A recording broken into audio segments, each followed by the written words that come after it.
The atmosphere in the room was heavy with tension, my heart racing as I struggled to steady myself. It was a quiet, uneventful afternoon, the kind where the hours dragged on lazily.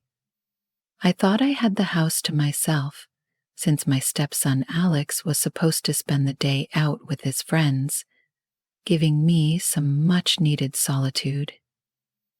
My husband had been away on a business trip for several weeks, and though I loved him, the creeping loneliness had begun to take its toll. I hadn't planned for anything unusual to happen that day, but curiosity often has a way of leading us to unexpected places. A few days earlier, I had bought a small toy, something to help pass the long, quiet nights.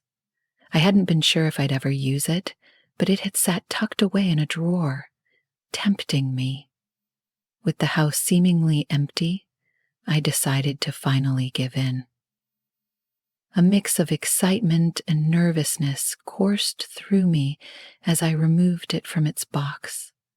My hands trembled slightly as I held it, glancing around as if someone might catch me, though I knew I was alone. It was just me, and no one would ever know.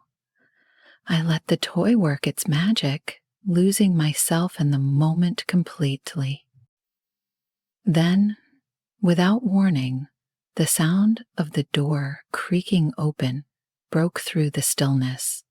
I froze, my heart pounding wildly as I hurried to cover myself and hide the toy. But it was already too late. Standing in the doorway, wide-eyed and stunned, was Alex. For a moment, neither of us moved, both frozen in place, as the reality of the situation sank in. A wave of panic and humiliation washed over me. How could I possibly explain this? What could I even say? Alex cleared his throat, his face bright red. "I'm sorry," he mumbled, quickly turning away. "I didn't mean to walk in on you." My voice caught in my throat, but I managed to stammer, "It's okay. I didn't know you were home." He nodded awkwardly and backed out of the room, but the air remained thick with discomfort. I knew deep down that something between us had shifted irreversibly. For the rest of the day, my thoughts raced. What if he told his father? What if this changed everything? Every time I passed Alex's room, a flush of heat would rise to my face. But there was something else I couldn't quite ignore. The look in his eyes when he'd seen me. There had been surprise, certainly, but there was also something else. Something that lingered a moment too long. In the days that followed, I did my best to avoid Alex. I kept myself busy, trying to act as if nothing had happened, but the memory of that moment refused to leave me. Embarrassment lingered, but so did an unexplainable thrill. It was wrong, and I felt guilty for even thinking about it, but I couldn't help myself. There was an undeniable excitement in knowing someone had seen me like that, especially Alex. A week later, one quiet evening, I found myself alone in the kitchen when Alex walked in. His sudden presence made me tense. We hadn't spoken about what had happened, and part of me hoped we never would, but the silence between us had grown unbearable. He stood there for a moment, looking as though he wanted to say something. Finally, he broke the tension. "About the other day," he began, his voice low and hesitant. "I don't know how to explain this, but it's been on my mind." My heart skipped a beat. "It's okay, Alex. We don't need to talk about it," I replied quickly, but he shook his head. "No, I think we do." His eyes locked onto mine, And for the first time since that awkward moment, I could see more than curiosity in his gaze. There was something deeper. I've been thinking about it a lot. I didn't expect to see that. But now I can't stop thinking about it. My breath caught as I struggled to maintain my composure. The way he was looking at me wasn't how a stepson should look at his stepmother. It was intense, almost hungry. "Alex, it was a mistake," I said, my voice shaky. "Let's just forget it happened." But instead of retreating, he stepped closer. "I don't think I can forget it," he admitted, his voice barely a whisper. I've never seen anything like that before, and now his words trailed off, but their meaning was clear. My pulse quickened as I tried to process what was happening. I should have stopped him, told him to leave, but something in me was drawn to the tension of the moment. "What are you saying, Alex?" I asked, my voice trembling. He hesitated, then spoke softly. "I can't stop thinking about you, about what I saw. I know it's wrong, but I can't help it." My mind reeled. This was a line that could never be uncrossed, yet the way he was looking at me stirred something unexpected. "This is dangerous, Alex," I said, taking a small step toward him despite myself. He nodded, his gaze fixed on mine. "I know," he whispered, "but I've never felt like this before. It's like I can't control it." Part of me screamed to walk away, to end this before it spiraled out of control. But another part, the part that had been lonely and craving attention, couldn't resist the pull of his eyes. Before I realized it, we were standing too close. I could feel the heat radiating from his body, the tension between us palpable. I was trembling, not just with fear, but with a strange excitement. "This is wrong," I whispered, though I didn't move away. Alex nodded, but didn't step back. Instead, his hand reached out, hesitating before brushing against mine. The touch sent a spark through me, and suddenly, all the reasons why this shouldn't happen seemed to vanish. In that moment, everything faded. The house, the consequences, the guilt. It was just him and me, caught in a dangerous moment that neither of us seemed able to resist. His hand slid up my arm, sending a shiver down my spine. "We don't have to do anything," he murmured, his voice thick with emotion. My thoughts raced as I tried to process what he had just said, torn between the growing desire building within me and the warning voice in my head insisting that this was a terrible mistake. As his fingers brushed gently against my skin, I felt my resolve begin to crumble. Without consciously deciding to, I leaned forward, letting my lips lightly touch his. It was a short and hesitant kiss, but it was enough to make my heart pound in my chest. When I pulled back, we both stared at each other, stunned by what had just happened. I started to speak, but no words came out. His eyes met mine, filled with a mix of regret and longing. "I'm sorry," he murmured, his voice barely audible. "I didn't mean to. He trailed off and I shook my head, stepping back instinctively.